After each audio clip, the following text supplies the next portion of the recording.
പുതിയൊരു വീഡിയോയിലേക്ക് എല്ലാവർക്കും ഹാർദവമായ സ്വാഗതം. നമ്മളിന്ന് മലയാള സിനിമ ഇഷ്ടപ്പെടുന്നവരെല്ലാം വളരെയധികം വിഷമത്തിലാണ്. മലയാളത്തിൻ്റെ പ്രിയങ്കരനായ ശ്രീനിവാസൻ ഇന്ന് അന്തരിച്ചു. അദ്ദേഹത്തിൻ്റെ സ്മരണയ്ക്ക് മുമ്പിൽ എല്ലാവിധ ആദരാഞ്ജലികൾ അർപ്പിച്ചുകൊണ്ട് നമുക്ക് പുതിയ വീഡിയോ തുടങ്ങാം. കാരണം അദ്ദേഹത്തെ സംബന്ധിച്ച് എനിക്ക് തോന്നുന്നു അദ്ദേഹത്തിൻ്റെ സന്ദേശമൊക്കെ ഇപ്പോഴും സമകാലിക വിഷയങ്ങളെല്ലാം ഉൾക്കൊള്ളിച്ചുകൊണ്ടാണ് അന്ന് ആ കാലഘട്ടത്തിൽ ഇറക്കിയത്. ജനങ്ങളുടെ ഓർമ്മയിൽ എന്നും അദ്ദേഹത്തിൻ്റെ സിനിമകളിലൂടെ അദ്ദേഹം ജീവിക്കും, അത് 100% ഉറപ്പാണ്. അപ്പം നമ്മൾ ഇന്നത്തെ ബബ്ബബ്ബ സിനിമയുമായി ബന്ധപ്പെട്ട പുതിയ അപ്ഡേറ്റ്, ഒത്തിരി നെഗറ്റീവും ഒത്തിരി പോസിറ്റീവും ഉള്ള സിനിമയാണ്. അടുത്ത കാലത്തൊന്നും ഇത്ര പേര് ഡീഗ്രേഡിങ് നേരിട്ട ഒരു മലയാള സിനിമ ഇല്ല എന്ന് തോന്നുന്നു.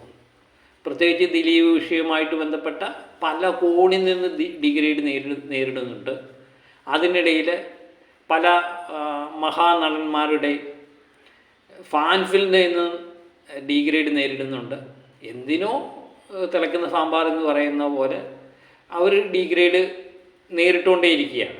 ഇതിനിടയിൽ രണ്ടാം ദിവസത്തെ കളക്ഷൻ പുറത്തു വരുമ്പം ഈ ഡീഗ്രേഡിംഗ് ഒന്നും സിനിമയെ ഒരു തരത്തിലും ബാധിച്ചിട്ടില്ല എന്ന് തന്നെയാണ് നമുക്ക് മനസ്സിലാക്കുന്നത്. ചെറിയ ഇടിവ് നേരിട്ടിട്ടുണ്ട്. കാരണം ആദ്യ ദിവസത്തെ പോലുള്ള കളക്ഷൻ രണ്ടാം ദിവസം ഉണ്ടാവില്ല. കേരളത്തിൽ നിന്ന് ഇന്നലെ കളക്ട് ചെയ്തത് 3,60,00,000 രൂപയാണ്. പ്രമുഖ ട്രാക്ടർമാരായ ഫാക്നിക്കിൻ്റെ റിപ്പോർട്ടും പ്രകാരമാണ് നമ്മൾ ഈ വീഡിയോ ചെയ്യുന്നത്. അല്ലാതെ നമുക്ക് എവിടുന്ന് വാർത്തകൾ കിട്ടാനല്ലേ. അത് ചില ഏറ്റക്കുറിച്ചുകളിലൊക്കെ പല ട്രാക്ടർമാർ നൽകുന്ന റിപ്പോർട്ടും പ്രകാരം കാണും. എന്നാലും കേരളത്തിൽ നിന്ന് 3,60,00,000 രൂപയാണ് ഇന്നലെ കളക്ട് ചെയ്ത ഈ ചിത്രം.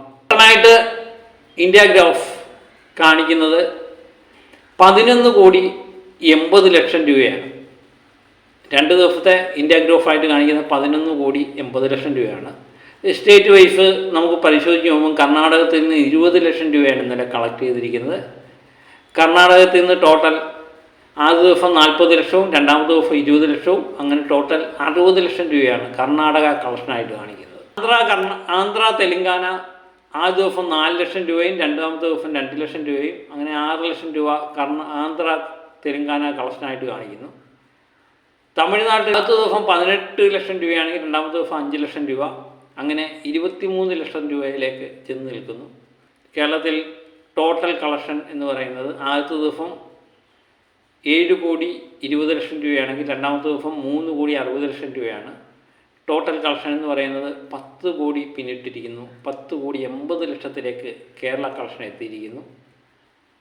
റെസ്റ്റ് ഓഫ് ഇന്ത്യ ഹിന്ദി ബെൽറ്റിൽ നിന്ന് 3,00,000 രൂപയാണ് ഇത് കളക്ട് ചെയ്തിരിക്കുന്നത്. ടോട്ടൽ 11,00,000 രൂപ ഇത് കളക്ട് ചെയ്തിരിക്കുന്നു. അങ്ങനെ ഇന്ത്യാഗ്രാഫായിട്ട് കാണിക്കുന്നത് 11,80,00,000 രൂപയാണ്. ഓവർസീസ് കളക്ഷൻ പ്രതീക്ഷിച്ചതിനേക്കാൾ ഉയരത്തിൽ തന്നെ നിൽക്കുന്നതായിട്ടാണ് നമുക്ക് തോന്നുന്നത്. ഓവർസീസ് കളക്ഷനായിട്ട് കാണിക്കുന്നത് 12,20,00,000 രൂപയാണ്. അങ്ങനെ ടോട്ടൽ 24 കോടി രൂപ കഴിഞ്ഞതായിട്ടാണ് നമുക്ക് മനസ്സിലാകുന്നത്. പല ട്രാക്കർമാരും കൂടിയും കുറഞ്ഞും ഒക്കെ ഉണ്ട്. ചിലവരൊക്കെ 25-30 ഒക്കെ പറയുന്നത് നമ്മൾ കണ്ടു. ഫാക്നിക്കിൻ്റെ അഭിപ്രായ പ്രകാരം 24 കോടി ഈ ചിത്രം 2 ദിവസം കൊണ്ട് കളക്ട് ചെയ്തു എന്നാണ് പറയുന്നത്. അപ്പോൾ അങ്ങനെ തന്നെ ഇരിക്കട്ടെ. അപ്പം ബബ്ബബ്ബ എന്ന സിനിമയുമായി ബന്ധപ്പെട്ട് ഇന്നും നമ്മൾ നോക്കുമ്പം ഏകദേശം 4,000-5,000 ടിക്കറ്റ് മണിക്കൂറിൽ വിറ്റുമാറുന്നുണ്ട്. ഡീഗ്രേഡിംഗ് ഒന്നും ചിത്രത്തെ വലുതായിട്ട് ഏശിയിട്ടില്ല. പിന്നെ ഡീഗ്രേഡിംഗ് അല്ലേ, ചിലവർ തുനിഞ്ഞിറങ്ങിക്കഴിയുമ്പം ചിത്രത്തെ പല രീതിയിലും ബാധിക്കും. പിന്നെ ഇതിനകത്ത് ഏറ്റവും ഡീഗ്രേഡുകാരെ സംബന്ധിച്ച് ഏറ്റവും വലിയൊരു വിഷയമായിട്ട് മാറിയിരിക്കുന്നത് ഇതിനകത്ത് ലാലേട്ടൻ അഭിനയിക്കുന്നുണ്ട് എന്നുള്ളതാണ്. ഒരു ഡീഗ്രേഡും നമ്മളെ ബാധിക്കാറില്ലല്ലേ. ലാലേട്ടൻ്റെ സിനിമകളെ ഒരു ഡീഗ്രേഡും സാധാരണ ബാധിക്കാറില്ല.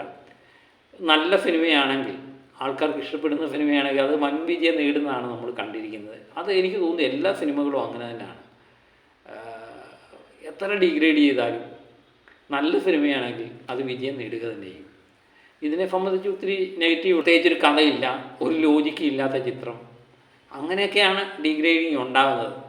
ഏതായാലും വരും ദിവസങ്ങളിലും മികച്ച കളക്ഷൻ നേടിയത് മുന്നേറും എന്ന് തന്നെ നമ്മൾ പ്രതീക്ഷിക്കും. ഇന്നുകൊണ്ട് ഏകദേശം 30 കോടി കടന്ന് ഇത് മുന്നേറുന്ന കാഴ്ച നമുക്ക് കാണാൻ പറ്റും എന്ന് തന്നെയാണ് കരുതുന്നത്.